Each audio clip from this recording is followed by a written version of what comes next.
Hi, this is Nathan from Morris Computers.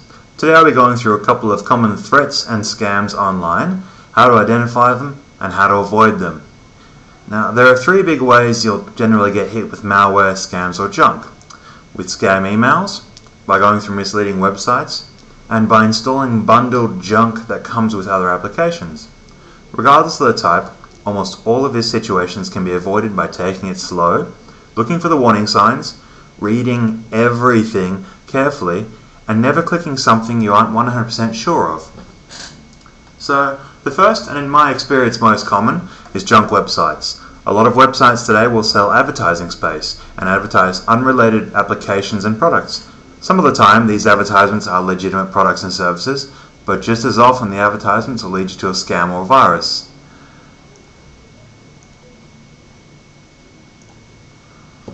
A good example, and one I never suggest you go to, is my favorite virus and junk-related website, CNET.com. CNET used to be a respectable website with a great file repository, but now all I see there are Trojan horses, rogue antiviruses, and scams.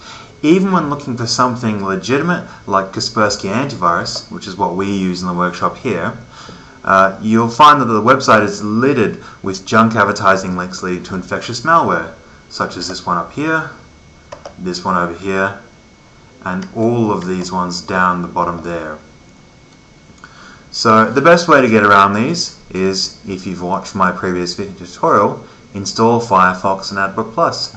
As you can see, this junk-led website looks much cleaner in Firefox. There's no advertising around the side, and you can get to what you want.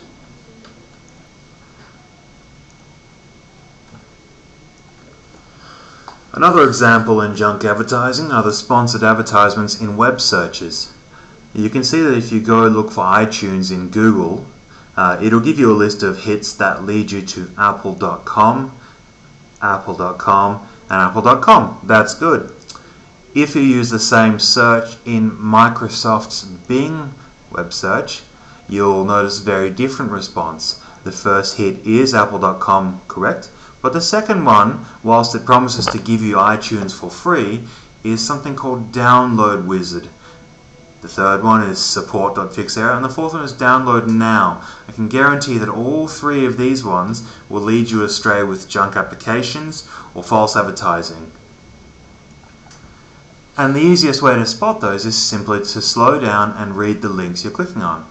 Whilst all of them will say iTunes, iTunes, and iTunes here, you've got to read the little green web address link to find out where it's going. This one goes to apple.com.au, and I know that I can trust Apple website. But this one goes to somewhere called downloadwizard.com, and that is something I've never heard of. I wouldn't associate with Apple, so I'm not going to advise you to click on that. However, even if you do click on it, you can see that once you get there, the difference is very marked. If we go to this iTunes website up here, and this is one I've opened here, this is the official Apple website, and you can see it looks Apple-y. You can see iTunes. You'll find links to iPods and iPads on there, and that's stuff that should point that it's the correct website. If you go to the downloadwizard.com, it looks nothing like it. It's got the Apple iTunes symbol, but it doesn't have any of the other associated Apple features that you would expect to see there. So do not download it from this website at all. Just make sure you read the links and go to the authentic website. Now, even if you do happen to go ahead and click on this one and download from the wrong website, you still do get a chance to double check afterwards. Let's say I've downloaded one from here and I've gone ahead and downloaded the correct one from the iTunes website.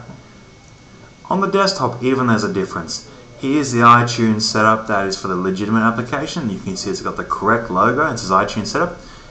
Here's the setup from the incorrect website, which is just an ominous and blankly labeled setup. So I'm going to go ahead and delete that one because I don't want to get viruses on my computers.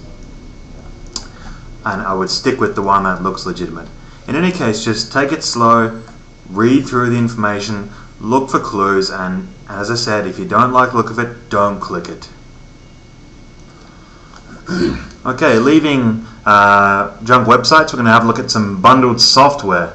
So a good example is an application that I use a lot called Qt PDF. And this is a website which you can go to and you can download yourself. This is a bit of software which allows you to convert things like Word documents into PDF files and then send them away, on the internet for, say, a resume submission or something like that. So I use Qt PDF Writer all the time. Highly recommend it. You can get it from qtpdf.com, and it's just right here. You can download it from here, okay? And I'll go through and we'll go ahead and get that. Okay, so I've downloaded the application. I'm going to show you what I mean by bundled junk software. So in a lot of files and applications you download, you're looking for the one component you'd like to have, but much like website advertising, a lot of people are now bundling junk in with their applications. And if you don't untick those and unselect those, you will get malware on your machine. So here's a Qt PDF Writer setup wizard. Let's go ahead and click next. Yes, we agree with the policy. Now, before we've actually even gotten to installing the application, it's giving us an option. Do we want to install a toolbar?